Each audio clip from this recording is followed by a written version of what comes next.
Hi guys, this is Shankar Belana, pure maths and reasoning expert.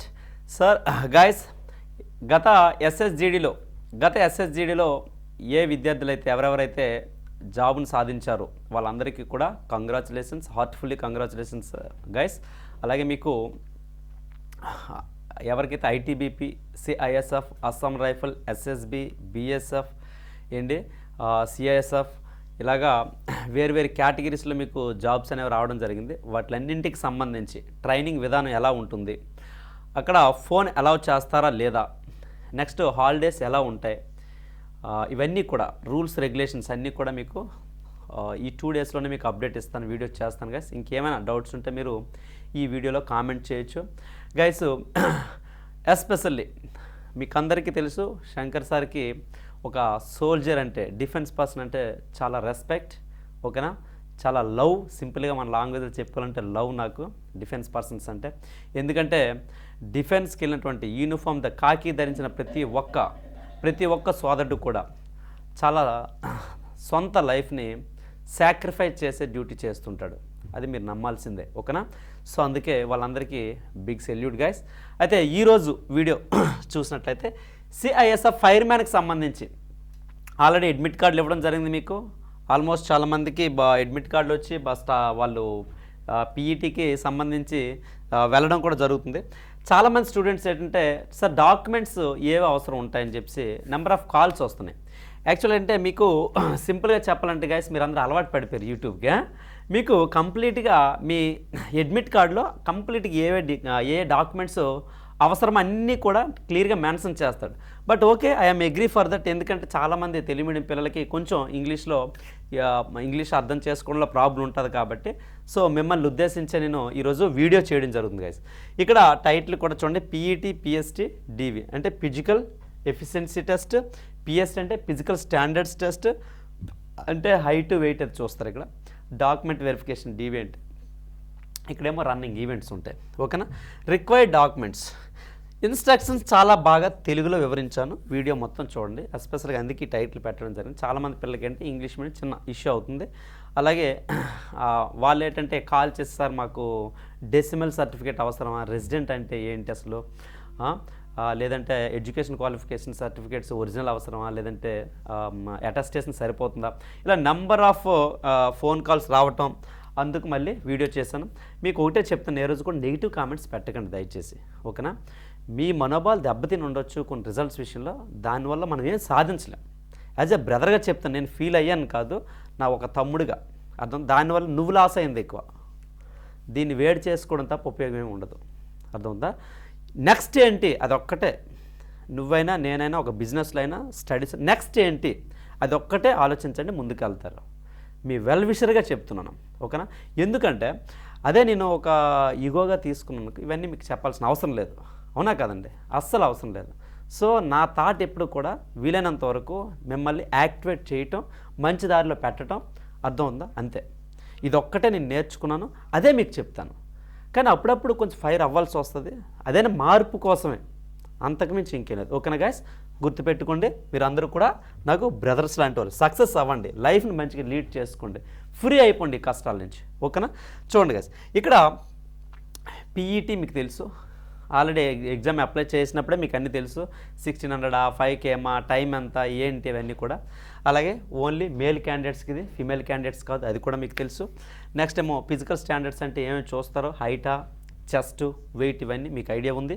Document వెరిఫికేషన్లో ఏమేమి check చేస్తారు, ఇది మనకు main motto, ఓకేనా గైస్. అయితే ఇక్కడ మీరు చూసుకున్నట్లయితే ఏంటి, ఇక్కడ చూడండి ఒకసారి, important instruction to the candidate. నేను పైన ఏవో నేను రాసుకొని రాలేదు, మీ యొక్క అడ్మిట్ కార్డులో సెకండ్ పార్ట్ నేను డిస్ప్లే చేశాను. ఇక్కడ చూసుకున్నట్లయితే, బ్రింగ్ దిస్ ఈ admit card to the recruitment centre duly affixing your recent coloured passport size photograph in the space provided. మీ అడ్మిట్ కార్డులో స్పేస్ ప్రొవైడ్ చేయడం జరిగింది ఫోటోకి సంబంధించి. ఆ ప్లేస్లో మీరు ఏంటంటే రీసెంట్ కలర్ ఫోటోగ్రాఫ్ అనేది స్టిక్ చేసి తీసుకెళ్ళాలి, ఓకేనా. అది ఈ అడ్మిట్ కార్డ్ అంటే, ఎలక్ట్రానిక్ అంటే మీరు ప్రింట్ తీసినటువంటిది, ఓకేనా. ఎలక్ట్రానిక్ మీడియాలో ప్రింట్ తీసినటువంటి అడ్మిట్ కార్డు తీసుకొని పట్టుకెళ్ళాలి. Otherwise you will not be allowed to enter in the recruitment centre. అలా మీరు పట్టుకెళ్ళని ఎడల, అలా మీరు పట్టుకెళ్ళకపోతే మీకు సెంటర్కి అలౌ చెయ్యరు. First point. ఓకేనా? Clear guys? అదే అర్థం చేసుకోండి, చాలా క్లియర్గా చెప్తాను. ఓకేనా? డోంట్ వర్రీ, నేనున్నంత వరకు మీకు ఏ ఇన్ఫర్మేషన్ కూడా లోటు ఉండదు. Next second point, this recruitment is only for male Indian citizen only. By mistake అమ్మాయిలు ఒకవేళ మేల్ అని చెప్పి అప్లై చేసినా, ఏదో ఎగ్జామినేషన్ అట్లీస్ట్ ప్రాక్టీస్ చేద్దామనో, ఒక ప్రాక్టీస్ కోసం, ఒక ఎక్స్పీరియన్స్ కోసం ఒకళ్ళు అప్లై చేసిన ఎగ్జామినేషన్ హాల్లో అలౌ చెయ్యరు. ఎందుకంటే చెప్తున్న ఈ పాయింట్ వాడు కూడా ఎందుకు మెన్షన్ చేశాడంటే, నేను కూడా నా కాంపిటేటివ్ టైంలో నాకు ఏజ్ అవ్వకపోయినా ఏజ్ ఉన్నట్లు అప్పట్లో మనం అప్లికేషన్స్ పెట్టేవాళ్ళం. దానివల్ల ఏంటంటే మనకు ఎక్స్పీరియన్స్ వచ్చేది, ఎగ్జామినేషన్ ఎక్స్పీరియన్స్ వచ్చేది. అలా చేసిన పిల్లలు కూడా ఉంటారు. కాబట్టి this recruitment is only for male, అబ్బాయిలకు మాత్రమే, ఇండియన్ సిటిజన్ ఓన్లీ, అది కూడా ఎన్ఆర్ఐస్ గట్ట కాకుండా. If any female has applied for the post, ఒకవేళ ఎవరైనా అమ్మాయి అప్లై చేస్తుంటే by registering herself as a male, అంటే అమ్మాయి అప్లై చేసినప్పుడు మేల్ అని చెప్పి అప్లై చేస్తుంటే, and has been issued with ఈ అడ్మిట్ కార్డ్, వాళ్ళకి అడ్మిట్ కార్డ్ అయితే వచ్చేస్తుంది. She will not be admitted for PET, PSC, DV, ఈ మూడింటికి కూడా అమ్మాయిని అలౌ చెయ్యరు. Not admitted. ఓకేనా? అడ్మిట్ చెయ్యరు అంటే తీసుకోరు. Okay, second point is clear guys. Third point చూడండి, the educational qualification for the post of constable. The educational qualification for the post of constable fire in CSF is 12th pass with science subject. By mistake మీరు in case 12th అని ఒక్కటే మైండ్లో పెట్టుకొని apply చేస్తుంటే, లేదా సరదాగా కూడా ఒకవేళ సైన్స్ సబ్జెక్ట్ కాకపోయినా కూడా సైన్స్ అని అప్లై చేస్తుంటే, ఏదైనా మిస్టేక్ జరగచ్చు, లేదంటే డూప్లికేట్ సర్టిఫికేట్ అందులో అప్లోడ్ చేస్తుంటే, అలా అయినట్లయితే మాత్రం వాళ్ళు అలౌ చేయరు. నెక్స్ట్ క్యాండిడేట్స్, దాని యొక్క మీనింగ్ అది కాదు, నేను చెప్తున్నాను నార్మల్గా. ఓకేనా? దీనికి అవసరం ఏంటంటే 12th పాస్ సైన్స్ అవసరం అండి. Candidates who do not fulfil the educational qualification there for 12th pass with science subject shall not be eligible for admission to recruitment. In case మీ అప్లికేషన్ ఫిల్లింగ్లో మీరు ఇది మెన్షన్ చేయకపోతే, క్యాండిడేట్స్ మీరు who do not, మీరు fulfil the educational qualification, మీరు 12th అని mention చేయకపోతే, అది కూడా విత్ సైన్స్ అని మెన్షన్ చేయకపోతే, shall not be eligible for admission to రిక్రూట్మెంట్కి మిమ్మల్ని అలౌ చేయరు. That is the third point. ఓకేనా? ఇవన్నీ మీకు తెలుసు. Next fourth point, reporting time for the candidate at the recruitment centre. Reporting time, report చేసే టైము ఫర్ ద క్యాండిడేట్కి at the recruitment centre, అంటే ఎక్కడైతే మీకు ఇచ్చారో సెంటర్, పలానా సెంటర్లో మీరు హైదరాబాదు, అది సికింద్రాబాదు, బెంగళూరు, లేదంటే భువనేశ్వర్, లేదంటే బీహార్ ఎక్కడ ఇచ్చారనుకోండి, ఆ సెంటర్లో ఇచ్చిన టైంకి on the day of recruitment is 600 AM. అంటే డేట్ ఎలాగా మీకు గుర్తుండాలి, ఆ డేట్లో 6 AM లోపే అక్కడ ఉండాలి. You guys have to be there before 6 o'clock, well in advance. Okay? అది the recruitment process will commence at 6:30 AM sharply.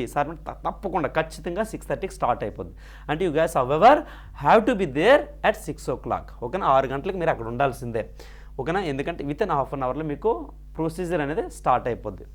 Okay, next fourth point is over. Fifth చూడండి, చెక్ ద ఈ అడ్మిట్ కార్డ్ కేర్ఫుల్లీ. మీ ఏదైతే print తీస్తారో ఆ admit కార్డ్ని check చేసుకోండి చాలా జాగ్రత్తగా. And bring discrepancies if any to the notice of recruitment board. అర్థందా? ఏమైనా అందులో మీకు తేడా అనిపిస్తే, ఏదైనా రాంగ్ అనిపిస్తే, ఓకేనా, అది నోటీస్ ఆఫ్ రిక్రూట్మెంట్ బోర్డుకి మీరు ఇన్ఫామ్ చేయండి. సార్ ఇలా ఉంది నా ఈ అడ్మిట్ కార్డు, నాది యాక్చువల్ నా డీటెయిల్స్ ఇవి ఇలా పడ్డాయి. ఓకేనా? లేదంటే ఏదైనా క్వాలిఫికేషన్ విషయంలో రాంగ్ పడింది, నేమ్ విషయంలో ఇలాగ అయింది. సో అటువంటివి ఏమైనా ఉంటే మీరు రిక్రూట్మెంట్ బోర్డుకి అక్కడే మీరు చెప్పాలి, ఇన్ఫామ్ చేయాలి. ఓకేనా? ఇది 5th పాయింట్. 6th పాయింట్ చూడండి, bring your 04 coloured passport size photograph and all original educational, caste, domicile certificates and other testimonials along with one set of xerox copies thereof. అంటే ఇక్కడ bring your 4 coloured passport size photograph అంటే రీసెంట్గా తీసుకున్న 4 colour ఫోటోలు మీరు 4 పట్టుకెళ్ళాలి. And all original educational, మరియు ఇది stroke అంటే మరియం ఆర్ కాదు, చాలామంది పిల్లలు కన్ఫ్యూజ్ అవుతుంది. ఇది ఏంటంటే ఇది ఎడ్యుకేషన్ క్వాలిఫికేషన్ సర్టిఫికేట్స్ మరియు క్యాస్ట్ సర్టిఫికేటు మరియు డొమిసైల్ అంటే resident certificate and other testimonials along with in case మీరు ఇంకేమైనా అంటే ఫర్ ఎగ్జాంపుల్ మీరు క్యాస్ట్ అవైల్ చేసింది కానీ ఈడబ్ల్యూఎస్ ఇటువంటివి ఏవైనా మీరు అక్కడ అప్లై చేస్తుంటే అప్డేట్ చేస్తుంటే వైల్ ఫిల్లింగ్ అప్లికేషన్ ఫిల్ చేసినప్పుడు మీరు ఏమైనా చేస్తుంటే ఆ రిలేటెడ్ డాక్యుమెంట్స్ అన్నీ కూడా ఒరిజినల్స్ తీసుకెళ్తూ అలాగే జెరాక్స్ కాపీ ఒక సెట్ అట్లీస్ట్ పట్టుకెళ్ళాలి 1 సెట్ ఓకేనా. నెక్స్ట్ ఇది 6th పాయింట్. ఇక్కడ డొమిసైల్కి వచ్చేటప్పటికి ఓల్డ్ కూడా పర్వాలేదు యాక్సెప్ట్ చేస్తారు, టైం ఉంటే కొత్త తీసుకోండి, నో ఇష్యూ ఓకేనా. ప్రతిదీ కూడా పర్వాలేదులే చలేగా అనే మాట తీసేయండి ఓకేనా. కొంచెం కెరీర్కి సంబంధించింది మీరే కానీ మీరు సీరియస్గా సిన్సియర్గా ఆస్పిరెంట్స్ అయితే ప్రిపేర్ అయినట్లయితే మీరు ఈ పని చేయరు. ఉందలే పర్లేదు లేరా అడగడాయి అవన్నీ తీసేయండి. లైట్ ఇక్కడి నుంచే స్టార్ట్ అవుతుంది నీ సక్సెస్. ఎంత నువ్వు సీరియస్గా వెళ్తే అంత మంచిదని నా అభిప్రాయం ఓకేనా. టైం ఉండేటప్పుడు నీ కెరీర్ కోసం నువ్వు కొంచెం కష్టపడు, కొంచెం ఓపిక పెంచుకో, కొత్త సర్టిఫికేట్ అన్నీ పర్ఫెక్ట్గా ఉండేటట్లు చూసుకో ఓకేనమ్మా. అది నెక్స్ట్ చూడండి. Bring any one photo bearing identity card such as అంటే నీ ఫోటో ఐడెంటిటీ ఉన్నటువంటి ఏదైనా ఒక ఐడెంటిటీ కార్డు అంటే ఆధార్లో నీ ఫోటో ఉంటుంది, పాన్ కార్డులో నీ ఫోటో ఉంటుంది, వాటర్ ఐడీలో నీ ఫోటో ఉంటుంది ఇలా. So bring any one photo bearing identity photo ఉన్నటువంటి identity such as Aadhaar, voter ID, driving లైసెన్స్లో కూడా, అలాగే income tax, PAN card, identity card issued by university. ఇది కూడా చాలా అంటే మనం ఏఐలో గట్రా మనం ఏదైనా అంటే గవర్నమెంట్ యూనివర్సిటీస్లో మనం చదువుకునేటప్పుడు ఐడెంటిటీ కార్డ్స్ ఇస్తారు, అది కూడా యాక్సెప్టబులే. Identity card issued by university, college ETC to prove your identity అంటే నువ్వా కాదని ఐడెంటిటీ కావాలి ఓకేనాగా. ఇది next you are responsible for safe custody of this ఈ అడ్మిట్ కార్డ్ అండ్ అంటే నువ్వు ఏదైతే ఈ అడ్మిట్ కార్డ్ తెస్తున్నావో అది మధ్యలో మేసర్ పోయిందండి, ట్రైన్లో పోయింది సార్, బస్సులో పోయింది సార్, ఇక్కడే పెట్టాను సార్ నేను, ఇప్పుడే రిక్రూట్మెంట్ బోర్డుకి వచ్చాకపోయిందంటే ఎవరు కూడా నో వన్ విల్ లిజన్, నీ మాట ఎవడో విండు, అది నీ యొక్క రెస్పాన్సిబిలిటీ, జాగ్రత్తగా ఉంచుకోవాలి, నీ బాధ్యత. అంతే మేసర్ ఎక్కడ పెట్టిన ఎగిరిపోయిందండి, తడిసిపోయింది సార్, బోల్డ్ ఇవన్నీ కూడా ప్రాక్టికల్గా జరుగుతాయి ఇన్సిడెంట్స్ తమ్ముడు ఓకేనా. అందుకు చెప్తున్నాను, మీరు తప్పుగా తీసుకోకండి ఓకేనా. You are responsible for safe custody of this ఈ admit card and in the event of any other person using this ఈ అడ్మిట్ కార్డ్. ఇక్కడ కూడా అంటే ఎస్పెషల్గా వాళ్ళ ఇంటెన్షన్ ఏంటి, ఇక్కడ నీ అడ్మిట్ కార్డ్ ఎగ్జామినేషన్లో వేరే వాడి దగ్గర ఉంది అంటే అప్పుడు ఇద్దరు కూడా డిబార్ అయిపోతారు, ఇద్దరు కూడా కంప్లీట్గా ఇంకెప్పుడు సిఎస్ఎఫ్ క్యాడర్ సిఎస్ఎఫ్ రిక్రూట్మెంట్కి ఎలిజిబుల్ కాకుండా చేస్తారు. సో అది మైండ్లో పెట్టుకోండి, మీ అడ్మిట్ కార్డ్ మీ దగ్గరే ఉండాలి, ఈ అడ్మిట్ కార్డ్ మీ దగ్గరే ఉండాలి. ఇంకా పక్కవాడి ప్లేస్లో కానీ ఎదుటివాడి ప్లేస్లో కానీ ఇంకేదో బ్యాక్ లైన్లో కానీ ఎక్కడ ఉన్నా మీ ఇద్దరు ఏదో గ్యాంబ్లింగ్ చేసినట్టు. You guys are intentionally trying to something wrong, ఏదైనా తప్పు చేయబోతున్నారని అర్థం. సో దయచేసి అది మైండ్లో పెట్టుకోండి, ఏమాత్రం కూడా లేజీగా కానీ ఓకేనా ల్యాగ్గా కానీ ఉండకండి. And in the event of any other person using this ఈ అడ్మిట్ అంటే మీది ఇంకెవరు వాడకూడదు, యూజ్ చేయకూడదు.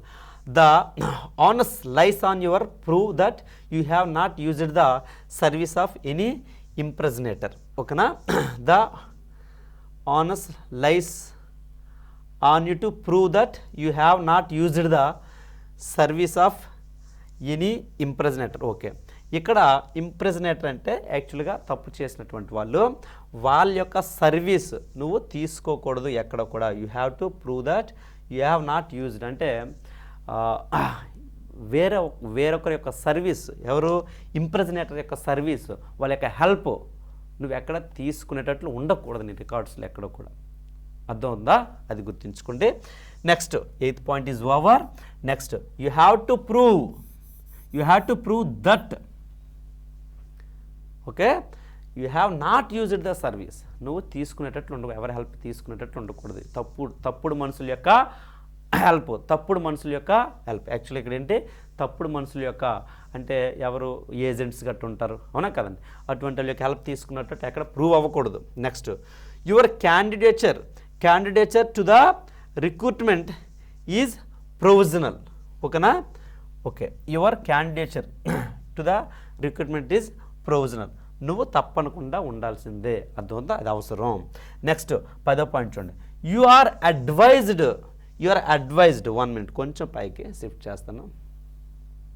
Okay, next you are advised not to bring mobile phone or electric gadgets or any valuable costly items to the recruitment centre. CISF will not be responsible for any loss in this regard. నువ్వు ఎటువంటి electronic devices కానీ gadgets అంటే ఏంటంటే ఇది wrist watches కానీ ఓకేనా, Bluetooths కానీ ఓకేనండి, నెక్స్ట్ మొబైల్స్ కానీ ఇటువంటి ఎలక్ట్రానిక్ ఐటమ్స్ నువ్వు తీసుకురాకూడదు. తీసుకొచ్చినట్ల వెలగా అలౌ చేయరు. సెకండ్ థింగ్ అంటే అవి ఇన్ కేస్ పోయినట్లయితే ఎవరైనా దొంగిలించబడితే అది CSF రిక్రూట్మెంట్ ఆఫీస్ మాత్రం ఎటువంటి రెస్పాన్సిబిలిటీ తీసుకోదు మీ దగ్గర. ఓకేనా గాయస్, అది 10th పాయింట్. నెక్స్ట్ 11 చూస్తే if educational certificate is in any language other than Hindi or English bring a notarised Hindi or English translation. అది ఇన్ కేస్ నీ ఎడ్యుకేషన్ సర్టిఫికేటు ఈ 2 లాంగ్వేజ్ల్లో లేదు, వేరే లాంగ్వేజ్లు ఉంటే అక్కడ మీ లాంగ్వేజ్ తెలియదు కదా. ఫర్ ఎగ్జాంపుల్ తెలుగులో ఉంది, వాళ్ళకి అక్కడ తెలుగు రావచ్చు రాకపోవచ్చు, తమిళ్లో ఉంది రావచ్చు రాకపోవచ్చు. అందుకని the translation bring a notary చేసినటువంటి ఇన్ దర్ ఇంగ్లీష్ ట్రాన్స్లేషన్ అంటే ట్రాన్స్లేషన్ చేస్తూ అది డూప్లికేట్ కదా యాక్చువల్గా సర్టిఫికేట్, నోటరీ చేయించినటువంటి సైన్ ఉన్నటువంటి కాపీ పట్టుకెళ్ళాలి. ఓకేనా, అది నెక్స్ట్.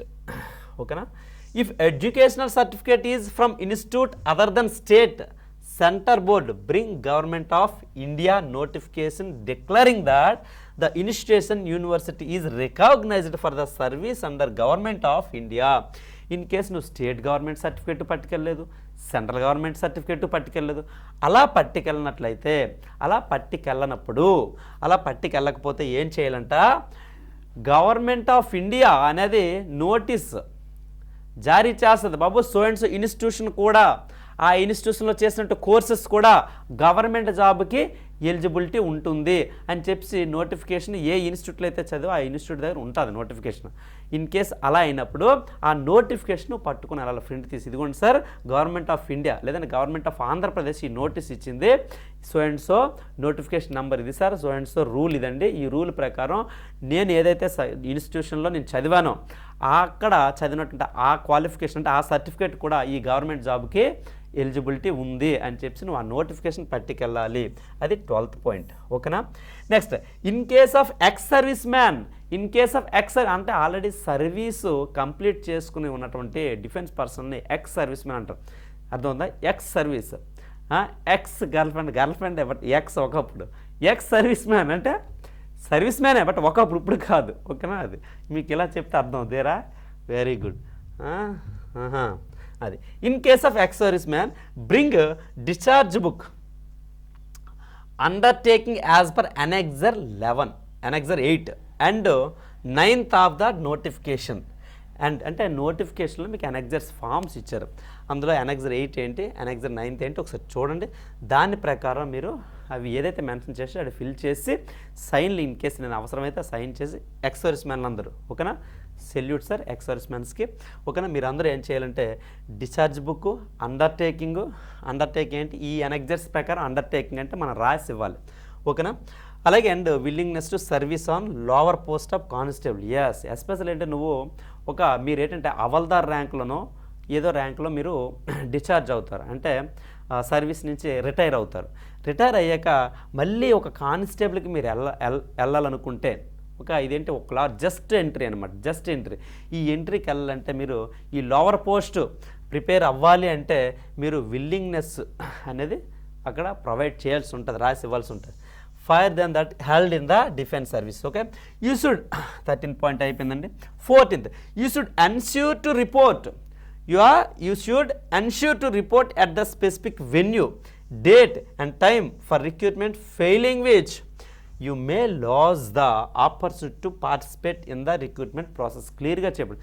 ఇన్ కేసు ఏ కారణం ప్రకారమైనా నువ్వు ఇన్ టైంలో నీకు ఇచ్చినటువంటి వెన్యూ ఎక్కడైతే రిపోర్ట్ చేయమన్నారు అక్కడ ఇన్ కేసు నువ్వు టైంకి రిపోర్ట్ చేయకపోతే నీ ఆపర్చునిటీస్ నువ్వు కోల్పోతావు. ఇక్కడ నువ్వు ఇంకా ఏమి చేయలేవన్నమాట. అర్థం, రిక్రూట్మెంట్ ఆఫీస్ ఏమీ చేయలేదు, ఇంకా నీకు ఇచ్చిన టైంకి నువ్వు చేరుకోవాల్సిన యూ షుడ్ రీచ్. ఓకే, ఇది 14th పాయింట్. 15వ point, this is only call up letter for PET PST DV. ఇప్పుడు ఇచ్చినటువంటి లెటర్ ఓన్లీ దేనికోసం? PET physical efficiency test, PST physical standards test, DV document verification and shall not be constituted as final selection for the post of constable or fire in CISF. ఇది ఓన్లీ దేనికి constituted అంటే shall not be కన్స్టిట్యూడ్, దీన్ని తీసుకోవడం జరగదు. Only ఈ మూడింటి కోసమే అడ్మిట్ కార్డు, మళ్ళీ మీకు ఎగ్జామ్కి వేరే అడ్మిట్ కార్డు వస్తుందండి. ఓకేనా? Next, this is only call up letter for and shall not be constituted as final selection for the post. ఇది ఫైనల్ సెలక్షన్ కూడా కాదు, జస్ట్ ఇది ఒక స్టేజ్ మాత్రమే. ఓకేనా? ఇంకా నెక్స్ట్ స్టేజ్ ఉందండి. ఏంటంటే స్టేజ్ ఎగ్జామ్ ఉంది, ఆ తర్వాత ఒక స్టేజ్ ఉంది ఏంటంటే మెడికల్. ఇంకా 2 స్టేజ్లు ఉన్నాయి. Next, you should come prepare to stay for 1 or 2 days at your own arrangements. No TA, DA will be admissible for the journey and stay. అంటే 16th పాయింట్ ఏమనంటే, నువ్వు 1 or 2 days అక్కడ stay చేసే విధంగా నువ్వు prepare అయ్యి వెళ్ళాలి. అంత పిలాగ వెళ్ళాను సార్ ఉదయం అయిపోద్ది మధ్యాహ్నం మళ్ళీ ట్రైన్ ఎక్కేస్తాను అనేటట్టు నువ్వు రాకూడదు. At least you have to be prepare.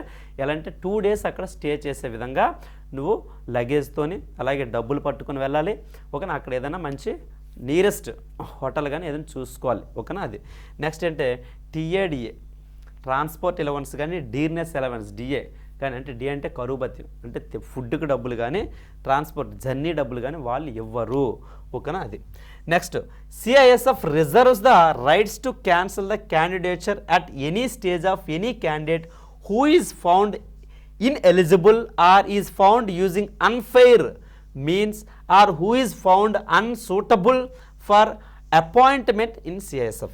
సిఎస్ఎఫ్కి ఫుల్గా రైట్స్ ఉన్నాయి. ఏంటి రైట్స్ అంటే CSF reserves the rights. Reserves అంటే ఆల్రెడీ పెట్టుకుంది, కొన్ని రైట్స్ ఉంచుకుంది. ఏంటి రైట్స్ అంటే దానికి ఉంది సిఎస్ఎఫ్ బోర్డుకి క్యాన్సిల్ ద క్యాండిడేచర్, మిమ్మల్ని క్యాన్సిల్ చేసే రిజెక్ట్ చేసే అవకాశం అట్ ఎనీ స్టేజ్. ఏ స్టేజ్లో అంటే ఏంటి ఆ stage?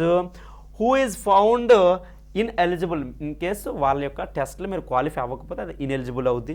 Next, is found using unfair means. Unfair means అంటే మీ బిహేవియర్ కానీ అన్ఫెయిర్గా ఉంటే, కరెక్ట్గా లేదు అంటే మీరు టెస్ట్లన్నీ క్వాలిఫై అయ్యారు బట్ మీ యొక్క బాడీ లాంగ్వేజ్ అవ్వచ్చు, మాట్లాడే తీరు అవ్వచ్చు, అక్కడ బిహేవియర్ అవ్వచ్చు, కొన్ని వాళ్ళకి అన్ఫెయిర్గా అనిపిస్తే అక్కడ కూడా రిజెక్ట్ చేసే అవకాశం ఉంటుంది. అంటే ఒక డిఫెన్స్ అంటేనే డిసిప్లిన్, అది ఒక్కటే మైండ్లో పెట్టి. డిఫెన్స్ అంటే డిసిప్లిన్. అలా ఉన్నప్పుడే అంతే తప్ప మ్యాథ్స్ నేను అన్ని క్వాలిఫై అయిపోయాను బట్ నేను ఇలాగే ఉంటానంటే you are not eligible for the defence services. ఓకేనా? అది CSF reserves the rights to cancel. అంటే అన్ఫెయిర్ మీన్స్ అంటే నువ్వు బిహేవ్ చేసే విధానం అన్ఫెయిర్గా ఉంటాయి. అలాగే who is found unsuitable for appointment, in case నువ్వు కరెక్ట్ కాదు అలా కనిపిస్తే వాళ్ళు రిజెక్ట్ చేసి ఆ రైట్ వాళ్ళకు ఉంది. Next 18th point, candidates are requested to check their eligibility criteria prescribed in the notification of constable fire 2024 before reporting to recruitment centre. మరొకసారి మీరు ఒక ఇన్ కేసు అప్లికేషన్లో రాంగ్ ఫిల్ చేసి ఉంటే మరొకసారి ఎలిజిబిలిటీ మీరు చెక్ చేసుకోండి. చెక్ చేసుకొని అంతా ఓకే అంటేనే మీరు రిపోర్టింగ్ సెంటర్కి వెళ్ళండి. మిగిలిన మీరు అప్లికేషన్లు ఏమో రాంగ్ ఫిల్ చేసి రాంగ్ ఫిల్ చేయటం వల్ల మీకు అడ్మిట్ కార్డు వచ్చి మీరు వెళ్ళిపోయాక ప్రొసీజర్ అంతా అయిపోయాక లాస్ట్లో మీరు డాక్యుమెంట్ వెరిఫికేషన్లో అర్థం ఉందా ఇన్ కేసు రిజెక్ట్ అయితే అది కరెక్ట్ కాదు, వాళ్ళకి వర్క్ లోడే, మీకు work waste of the time, అలాగే మన సిఎస్ఎఫ్ బోర్డుకి కూడా వేస్ట్ ఆఫ్ ద టైం. కాబట్టి ముందుగా మరొకసారి మీరు అప్లికేషన్ ఫిల్ చేసిన దానికి నీ క్వాలిఫికేషన్స్కి నీ హైట్ వెయిట్ అన్నీ చెక్ చేసుకొని రిపోర్ట్ చేయండి. ఇది గైస్ కంప్లీట్గా మీకు ఎక్స్ప్లెనేషన్ ఇవ్వడం జరిగింది. మరి సిఎస్ఎఫ్ ఫైర్ ఈవెంట్స్ మీరు సక్సెస్ఫుల్గా అయిపోయినట్లయితే కోర్స్ అనేది మన అకాడమీలో అవైలబుల్గా ఉంది, ఆర్కే అకాడమీలో అవైలబుల్గా ఉంది గైస్. సో మీకు సిఎస్ఎఫ్ ఫైర్కి కంప్లీట్ క్వాలిఫై చేయించే బాధ్యత నాది. ఎవరైనా ఇంట్రెస్ట్గా ఉంటే ఇన్ కేస్ మీరు కోర్స్కి రావచ్చు. హాస్టల్ అవైలబిలిటీ కూడా ఉంది మన ఆర్కే అకాడమీలో. అలాగే అగ్నివీర్ బ్యాచ్ను కూడా రీసెంట్గా తీసుకున్నాం. ఆల్రెడీ ఒక 40 అడ్మిషన్స్ అయ్యాయి. మరొక 10 అడ్మిషన్స్ అనేవి తీసుకుందాం అనుకున్నాను. ఒక 50 బ్యాచ్ అనేది నేను కంప్లీట్గా రిజల్ట్ ఇద్దాం అనుకున్నాను. కాబట్టి ఎవరైనా ఇంట్రెస్ట్ ఉంటే నిజంగానే ఆర్మీలో జాయిన్ అవ్వాలనుకుంటే, అంతే ప్రైడ్ ఉంటే, అంతే కర్సీ ఉంటే, అంతే లవ్ ఉంటే, యూనిఫామ్ మీద సేవ చేయాలని ఒక మంచి ఆలోచన ఉన్నట్లయితే గైస్ మీరు హ్యాపీగా ఆర్కే అకాడమీకి వచ్చి అడ్మిషన్ తీసుకోండి. ఈ 6 మంత్లో అంటే నువ్వెంత ఫ్రెషర్ అయినా, ఎంత నాన్ మ్యాథమెటిక్స్ స్టూడెంట్ అయినా, ఎంత బ్లంట్ అయినా నేను జాబ్ కొట్టించే బాధ్యత నాది. బట్ కానీ ఈ 4 మంత్స్ నా దగ్గర కంప్లీట్గా సరెండర్ అయి ఉండాలి. సార్ మీరు ఏదంటే అది, ఎలా చదవమంటే అలా చదువుతాను, ఏది చెప్తే అది వింటాను అనేటట్టుంటే జాబ్ కొట్టించే బాధ్యత నాది. ఓకేనా గాయస్? మరి ఎవరైనా ఉంటే ఫ్రెండ్స్కి షేర్ చేయండి. నా వీడియో ఎప్పుడైనా మీరు అబ్జర్వ్ చేసినట్లయితే ఎప్పుడు కూడా సబ్స్క్రైబ్ చేయండి, షేర్ చేయండి, లైక్ చేయండి నన్ను. ఎందుకంటే ఒక సోల్జర్గా నేను అలా అడుక్కుంటే అది కరెక్ట్ కాదు. నా ప్లేస్లో మీరున్నా కూడా ఇప్పుడు అలా అడగండి దయచేసి. ఓకేనా? మీరు వాల్యుబుల్ ఇన్ఫర్మేషన్ ఇస్తే ఆటోమేటిక్గా మనకి లైక్స్, షేర్స్ వస్తాయి, అలాగే ఫాలోవర్స్ ఉంటారు, ప్రాబ్లం లేదు. దానికోసం మనం వరీ ఎప్పుడు అవ్వకూడదు. కాకపోతే రిజల్ట్స్ అనేవి కొంచెం వ్యారీ, అంటే కొంచెం ముందు వెనక అవ్వచ్చు. అది ఒక్కటే నేను నమ్ముతాను. సో నన్ను ఆ పరిస్థితికి ఇప్పుడు తీసుకురాకండి. ఏ ఇన్ఫర్మేషన్ కావాలన్నా మీరు డైరెక్ట్గా 8555812227 నెంబర్కి 8555812227 నెంబర్కి హ్యాపీగా మెసేజ్ చేయొచ్చు. ఈవెన్ డౌట్స్ కూడా అలానే ఆన్ ద స్పాట్లో క్లియర్ చేయగలనని చెప్పట్లేదు, కొంచెం బిజీగా ఉంటున్నాం కాబట్టి. సో మార్నింగో ఈవినింగ్ ఏదో టైంలో మీకు డౌట్ అయితే క్లారిఫై చేయడం జరుగుతుంది. ఏ ఈవెంట్స్కి రిలేటెడ్ అవ్వచ్చు, లేదంటే ఎగ్జామ్ రిలేటెడ్ అవ్వచ్చు, లేదా అర్థమెటిక్ రీజనింగ్, ప్యూర్ మ్యాథ్స్ అవ్వచ్చు. ఓకేనా గాయస్? మరి జై హింద్ టు ఆల్.